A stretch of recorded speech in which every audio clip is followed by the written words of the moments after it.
Hey guys, Matt Smith back here with you. Week 6 SEC preview today. We got a 7 game slate this weekend, and somehow most of the league is going to be halfway done their season by the end of Saturday. Crazy how fast this sport goes. It's still a whole lot more fun to come over the next 2 months. So looking forward to that. Let's dive into Week 6 in the SEC.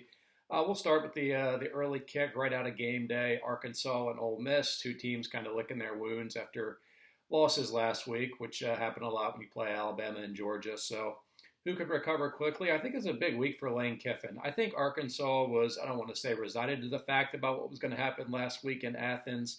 But I do think Ole Miss really went to Tuscaloosa thinking they can win and they can compete. And that starts with the head coach, who that game clearly meant a lot to, as we saw from the popcorn comment and such. And for them to really get whitewashed, I think that puts Arkansas in a bit more of an advantageous position going into the week. So just an emotional week all around for Ole Miss, coming down off the Alabama, the high of going into that week, the low of getting popped, and now coming back up to play an Arkansas team that beat you last year, kind of embarrassed you, particularly for Matt Corral. In that game in Fayetteville when he had 7 turnovers, Arkansas won by 12 in one of their statement wins last season in Sam Pittman's first year. So I think emotionally this is a really tough week for the Rebels. I think they were exposed to the line of scrimmage last week. Can Arkansas do the same? Probably not to the level of Alabama, but I think in the trenches, this is definitely an advantage for Arkansas. They want to play ball control, kind of grind this game out, maybe keep it in the 20s. Ole Miss, of course, wants to get this probably into the upper 30s if it becomes a Matt Corral versus KJ Jefferson battle. Huge advantage for the Rebels. So an interesting clash of preferences in how to play this game. I'm going to go with Arkansas here. Coming out of Saturday, I thought I was going to pick Ole Miss, but just thinking about it through the last couple of days, I really like the line of scrimmage again for Arkansas. I think the coordinators can have more of an impact this week with the talent gap being much smaller, probably negligible between these two teams compared to what it was for Arkansas last week in Athens. So I'm going to ride with Kendall Briles, Barry Odom, and Sam Pittman. I think Jefferson can do enough. Again, I think they'll get deep once or twice with Burks, grind the clock out, maybe control the ball for 35 minutes or so. And I think Arkansas wins this game, maybe 31-28. If it gets any higher than that, I think Ole Miss probably wins. But I think what we saw last year, from what Barry Odom did to Matt Corral, will he try to replicate that exactly? Probably can't do that. Ole Miss is too smart to let that exact game plan work again to the level it did a year ago. But I'm going to trust that Arkansas staff to get this team back on its feet after last week in Athens, clean up some of the penalties and the field position issues that really let that game get out of hand so quickly. I think Arkansas goes into Oxford, 11 a.m. kick, probably not the best thing for Ole Miss. They prefer a 2:30 or a 6 o'clock kick. So Arkansas can maybe take advantage of that. But really fun game, should be competitive. And again, it comes down to, can Arkansas play the way it wants to play versus can Ole Miss do that? But given the emotions of this week, I think that does play a bit into Arkansas's hands here. So I'm going with the Hogs to bounce back and get a big win in Oxford. The other kind of sexy matchup is probably the one in Lexington, LSU and Kentucky. At Orgeron, this is probably do or die for him. Again, we don't know what that number is. Is 8-4 survivable? If it's not, this is it, because they're losing to Alabama. That would be 4 losses and it's over. But even if you could say that is survivable, a loss this week means they would probably have to go 4-0 against Florida, Ole Miss, Arkansas, and A&M just to get to 8-4, again, with that loss to Alabama coming. I don't see this LSU team being capable of it the way they can't run the football. So to me, this is do or die for Orgeron. It might not even matter. He might be gone completely at this point, knowing Scott Woodward and his penchant for wanting to bring in a sexy hire like he did, certainly in women's basketball with Kim Mulkey, back at A&M getting Jimbo Fisher. At Washington, he hired Chris Peterson. So his history suggests he wants to go big with this hire, and Ed Orgeron is probably about out of time. So if this does not go well on Saturday night in Lexington, I think you pretty much shut the door on the Ed Orgeron era in Baton Rouge. So as for the game itself, Kentucky, just such very small margins. Again, that's the way they've played for years. We've seen it in this 5-0 start for them.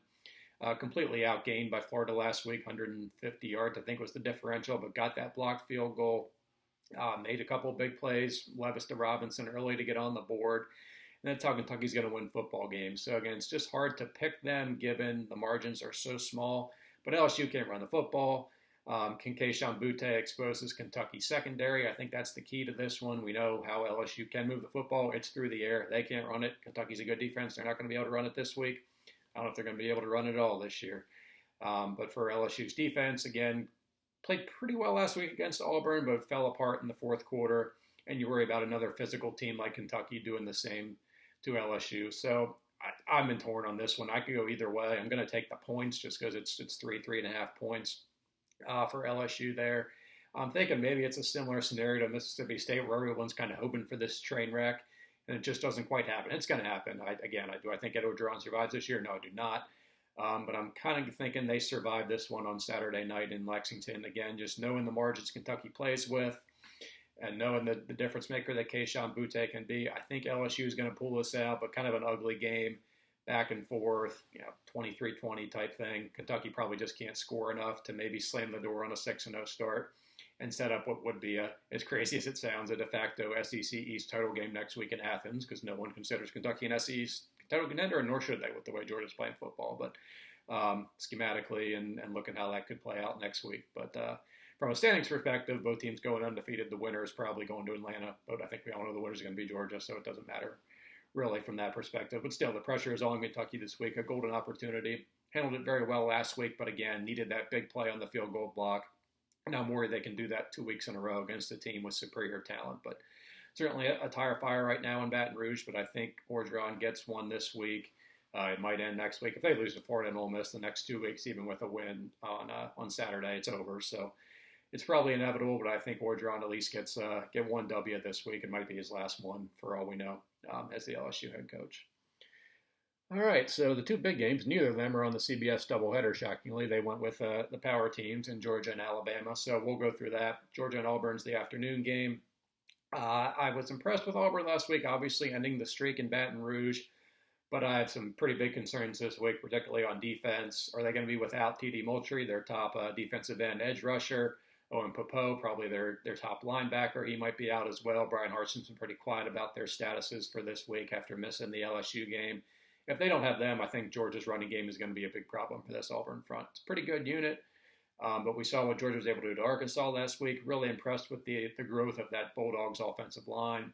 We know their backfield is loaded, so regardless of whether it's JT Daniels or Stetson Bennett back there at quarterback, I think without guys like Moultrie and Popo there for the Tigers, I think it could be a long day for this Auburn defense, and we know they're going to have trouble scoring. Bo Nix had an incredible game in Baton Rouge, but that was a lot of magic, just making things happen. That's going to be hard to do when you got Nakobe Dean and Nolan Smith chasing you down. You're not going to have that much time to make those plays. You're going to be on the ground or forced to throw it away. So I do worry about this game. I think Auburn's defense, again, if those two guys could play, could keep this game kind of ugly and hold Georgia maybe into the low 20s, but even that's not going to be enough for Auburn to pull this off, even with the crazy Auburn magic that seems to happen in Jordan-Hare. So I'm thinking kind of 27-10. It's just hard for me to bet against either Georgia or Alabama from a betting line perspective, about 14.5 right now. So I think I'll lay the points. I think it's probably going to be somewhere around that number. Again, I think Auburn's defense is good enough to hold Georgia probably under 30 without some big turnovers or defensive scores, but those, of course, could happen with this Bulldogs defense. So something in that range, but I think it's going to be a struggle for Bo Nix after having an incredible performance last week in Baton Rouge. And primetime game, Alabama A&M, of course, not what we thought it was going to be. A couple of weeks ago, should have been a top 5 game. Now it's number 1 versus an unranked team with a 16-17 point spread. Crazy as that is, but that's the state of A&M right now after 2 losses to the teams that were picked to finish 6 and 7 in the SEC West. So how does A&M compete in this game? Well, their front seven's good. We know that. Had some struggles last week, but that was mostly because of the schematics that Mississippi State does. They don't run the football, so Texas A&M is not able to take advantage of their front seven and stopping the run. So I think they can look to the Florida game plan where they were able to kind of slow Alabama's rushing game down, particularly in the second half, saying, all right, we can do this. We have that level of talent. We have the Marvin Leal. We have a couple good linebackers. Arkansas hit some big plays, but consistently they didn't have a whole lot of success there. So I think that's what A&M is going to try and do. Then you put it in the hands of Bryce Young. Is he going to beat you through the air? Well, probably, but I think that's the better approach is to try and take away the run with Brian Robinson, Trey Sanders, and make Young beat you. And he probably will eventually, but this passing game, again, just not quite as revved up as it was a year ago for Alabama. Got some decent players on the back end and put it in those guys' hands to make plays against John Mechie and Jamison Williams. So I think that'll probably be the approach. Again, I just don't know how A&M scores, how they fare any better than Ole Miss did last week with that offensive line being a mess. The quarterback certainly a way step down from what they saw last week in Matt Corral.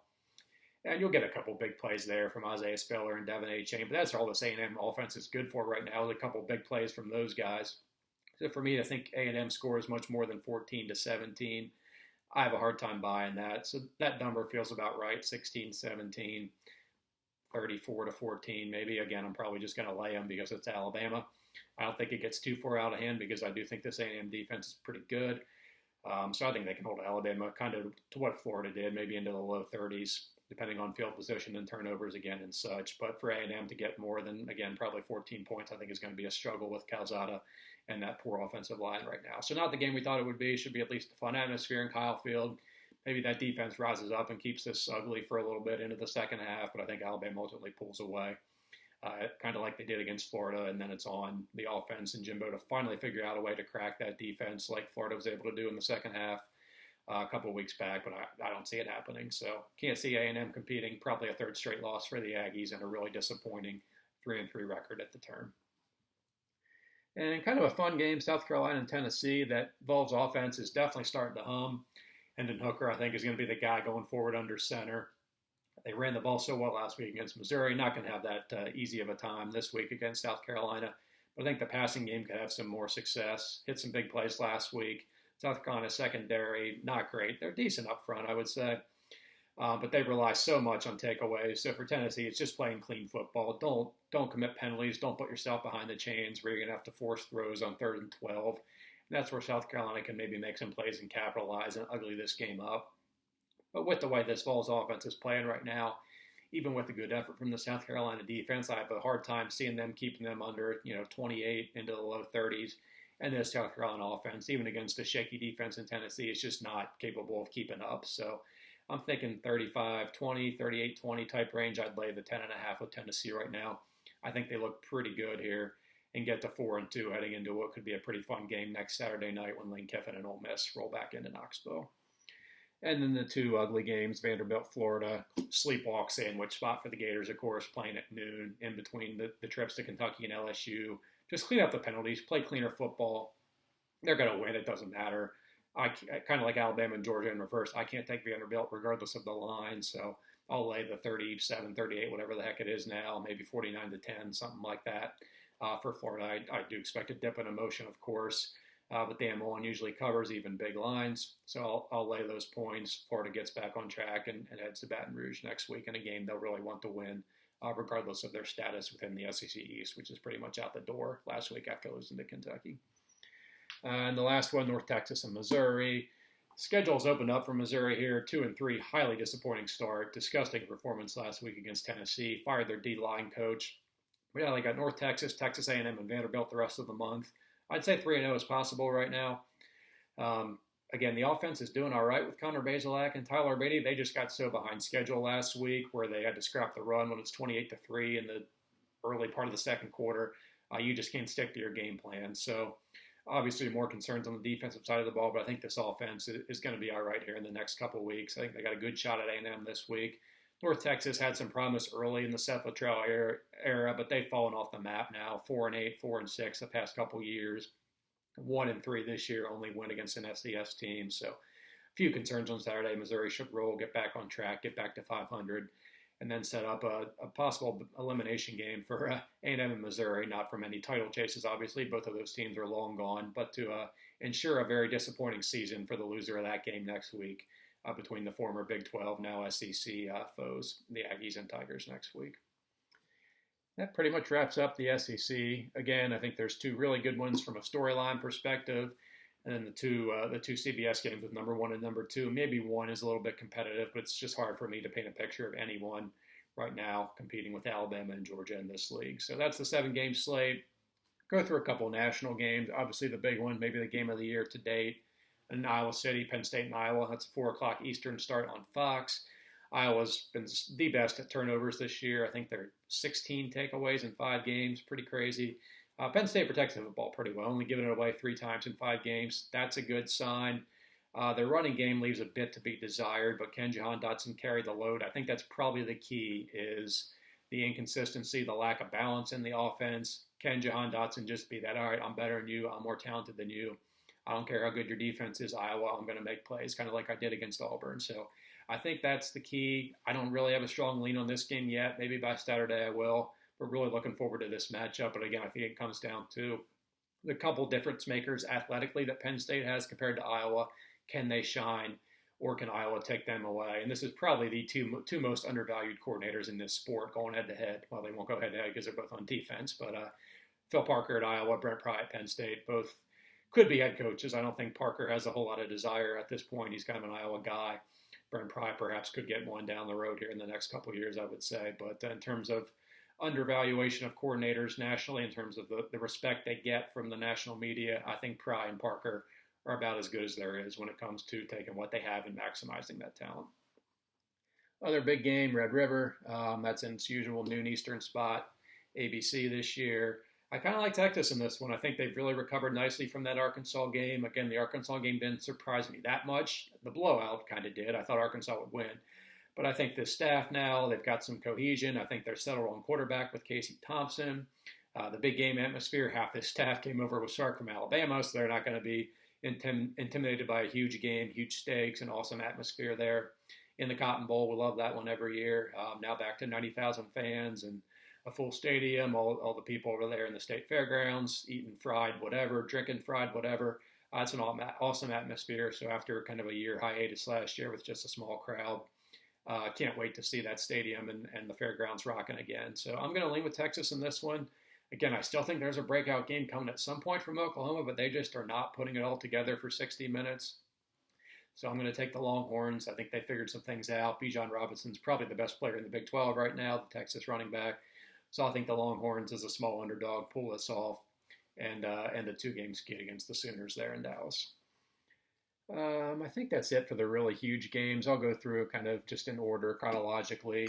Friday night, Stanford, Arizona State. That's a late game, potential Pac-12 title game preview. Both teams off huge wins last week. Stanford taking down Oregon, Arizona State going on the road and really taking control of that division with a big win at UCLA. So fun one late Friday night there in Tempe between the Cardinal and the Sun Devils. Saturday, early window, Maryland, Ohio State. That had some sizzle prior to Maryland getting popped last week by Iowa. Lost their best player and wide receiver Dante Demas for the year with a knee injury. Talia Tagovailoa was a mess against that Iowa defense. So probably a worse defense against the Buckeyes this week, but that offense is really starting to hum. C.J. Stroud was back after his 1 week load management absence last week. They pounded Rutgers. Still got the best receiving core in the country, probably with Wilson and Olave and such. So I think Ohio State rolls, and we'll touch on that game in a little bit when we go through best bets. Fun game in the ACC, Virginia and Louisville. Two teams who played fun games last week on the road. Virginia going back on the road to Louisville for their annual crossover rivalry, if you will.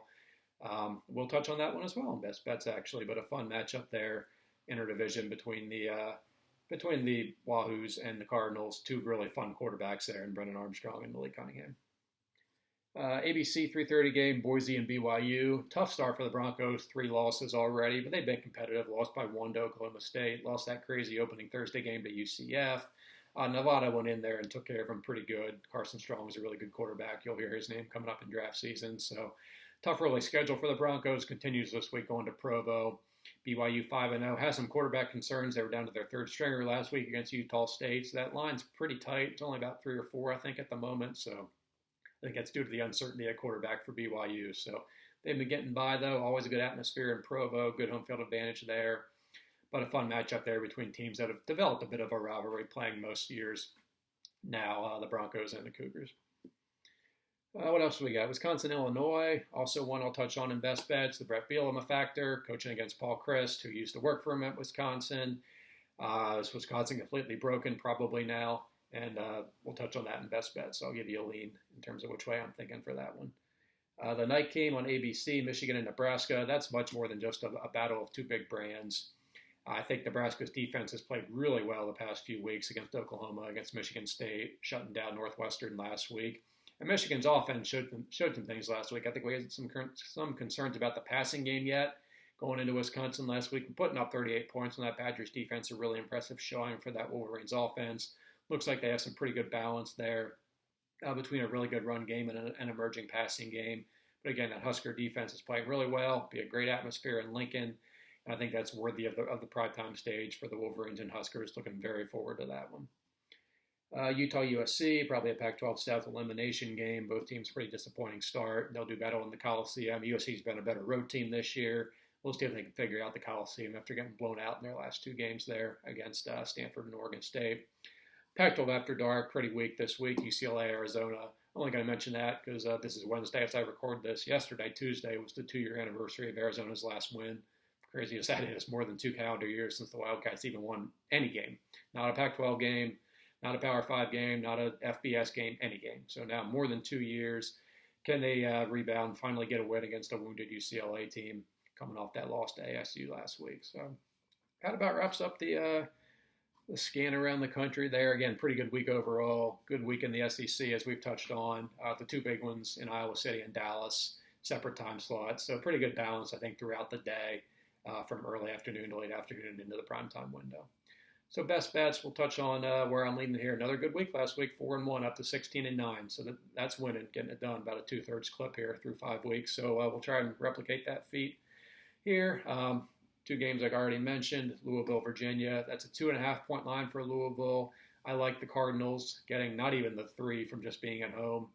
Played well at Wake last week. Tough loss on the last play of the game with Virginia on the road for a 2nd straight week. Probably pretty lucky to win that game in Miami last week on the doinked field goal. So only having to lay 2.5, I like the Cardinals there at home.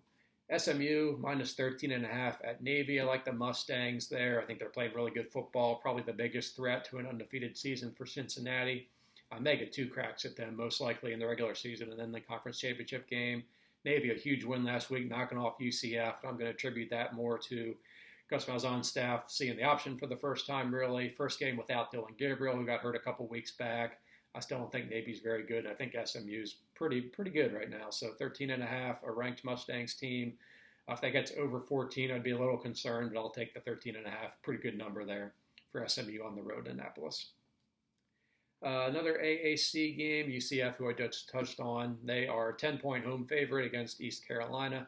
I like this East Carolina team. Liked them before the season. Disappointing loss to App State early, but have come back to beat Marshall on the road, beat Tulane on the road. So I think they're definitely a bowl team. And again, I think UCF is still trying to figure some things out without Dylan Gabriel. So getting 10 points, I'll take the Pirates there on the road in Orlando.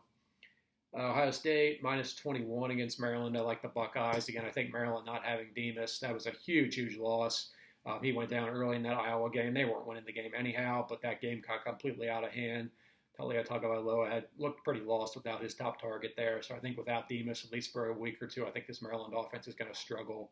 And if Iowa put 50 up on Maryland, I think Ohio State can definitely at least put 40. So I feel pretty good about laying the 21 with the Buckeyes there. And finally, Wisconsin-Illinois, as I touched on earlier. Illinois is plus 10. Not a good team, but I think their defense is pretty good. And if I can get 10 points with this state of this Wisconsin offense, we don't know if Graham Mertz is going to be out there. I'm going to take the 10 points. Again, I don't know how to really weigh the Brett Bielema factor. Schematically, they're so far apart. That doesn't matter. But still going up against his former coordinator and Paul Chryst, now the head coach at Wisconsin. I think there could be at least some emotional impact there.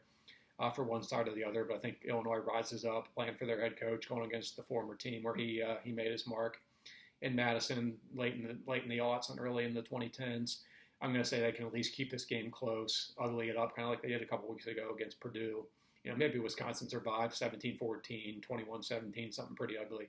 But I think that Illinois defense is still pretty decent, and I think they'll keep it within the 10-point number. So hopefully there's another 4-1 for you this week. We'll see on Sunday how it goes.